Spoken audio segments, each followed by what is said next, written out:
It's time for the Roots and Roots Show with your host, Greg Rashid, bringing you history and music from the Black American diaspora.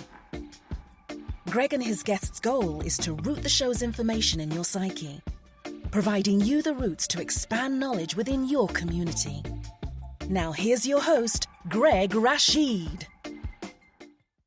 Well, I want to say good morning, good afternoon, good evening, wherever you are in the universe. This is Greg Rashid with another edition of the Root and Root Show.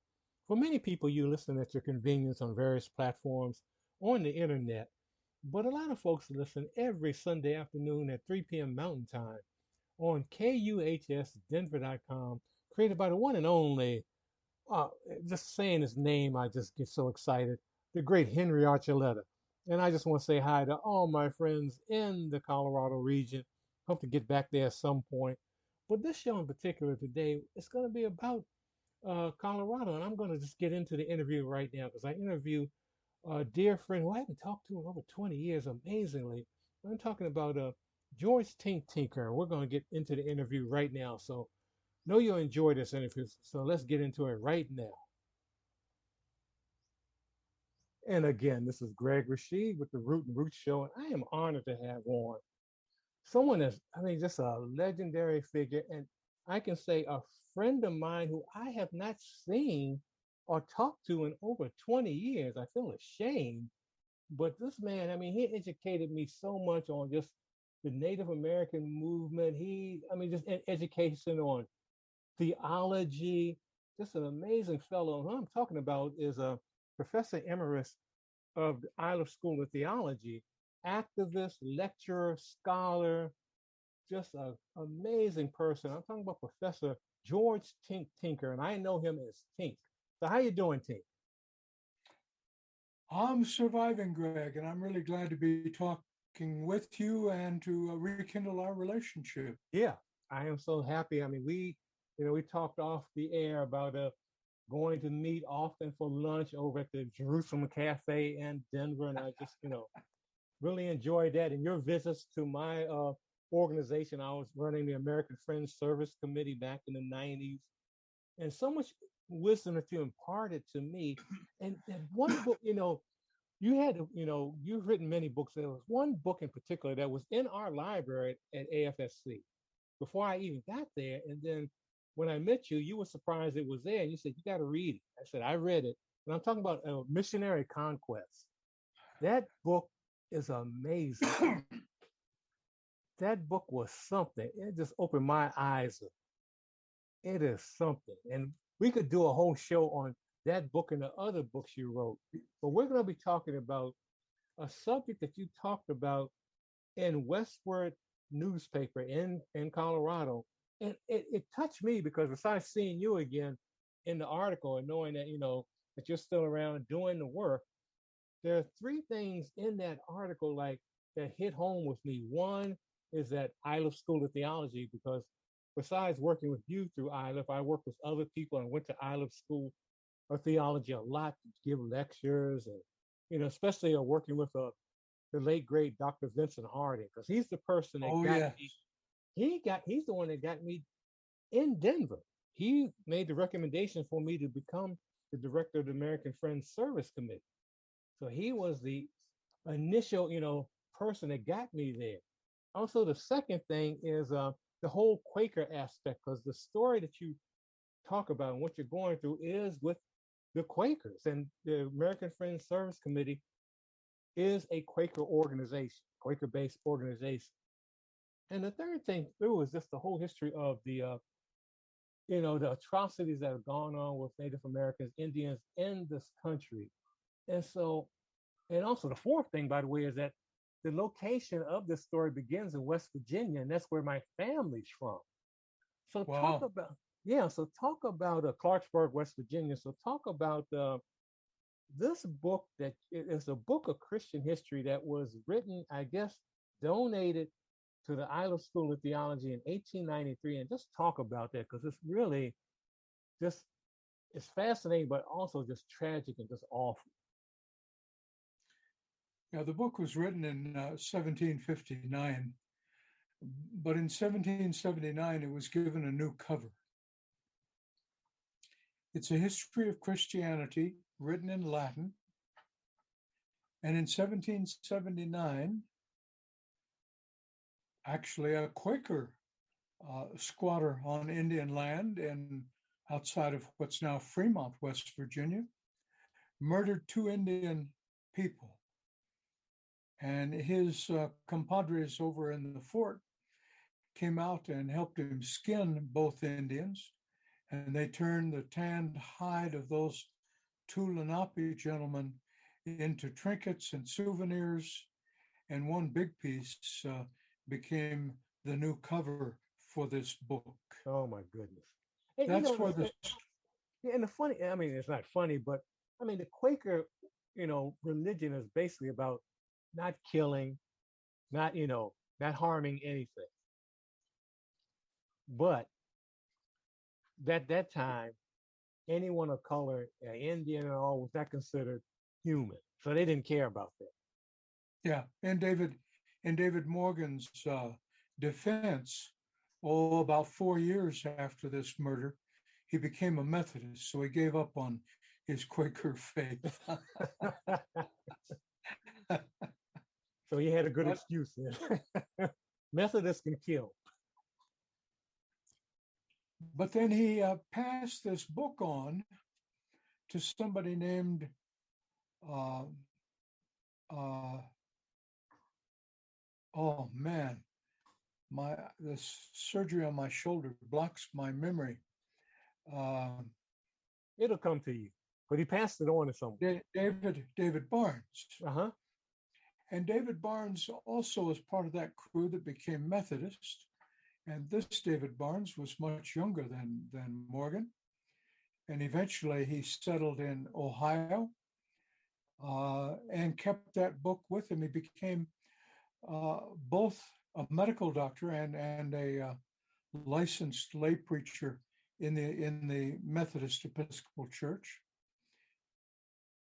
Then his son, who was only 3 years old when David Barnes died, became the heir to that book as an adult after he went to college and entered Methodist ministry himself. By 1854, Resin Monroe Barnes became an elder in the Methodist Church and went on that to a classic career as an itinerary Methodist preacher, moving every year from one town to another as the bishop moved preachers around, never keeping them more than 2 years in any one place. This book was such a relic, such a trophy, such a treasure that Barnes kept that among his belongings, that he moved from assignment to assignment. How big is the book? Oh, as far as height, size, is it a tiny little Christian book, or is it like a normal size book? It's about 500 pages. It's not a short book, right? And it's, I don't know, 4.5 inches by 7 inches, maybe. Man, just the size of many of our books today, I think. Right. And draped with the skin.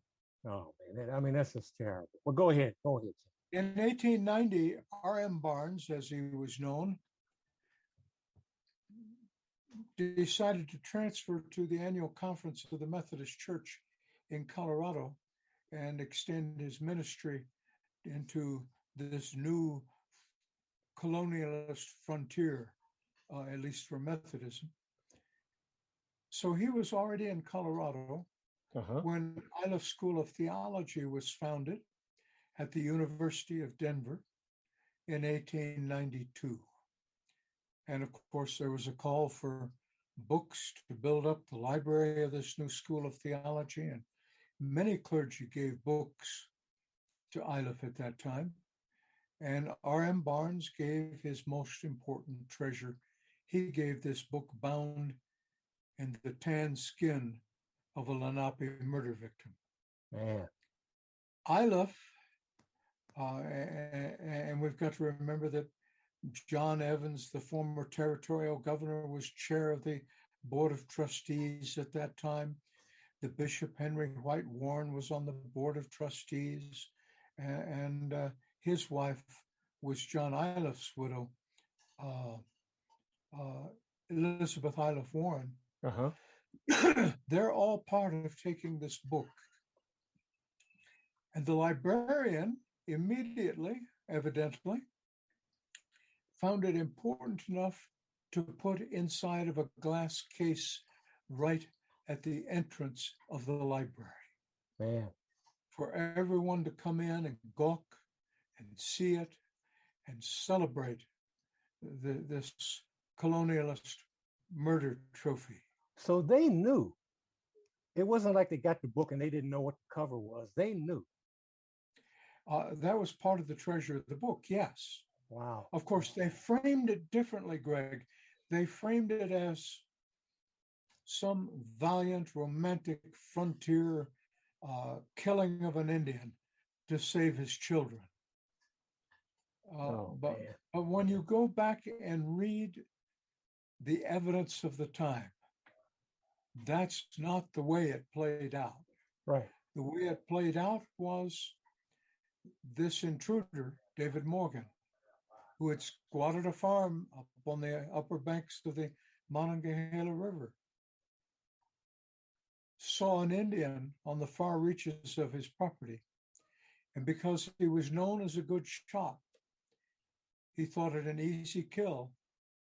And he took aim, and he dropped that Indian man cold in his tracks, not knowing there was the second Indian.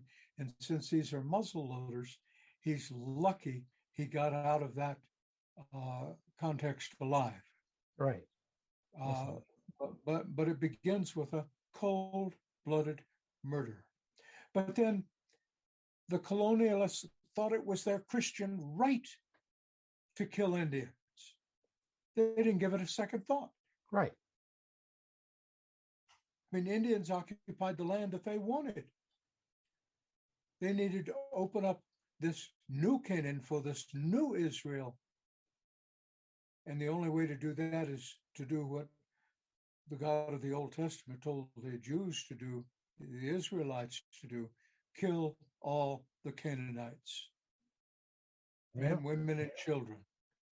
And these new Israels tried their best to kill all of us.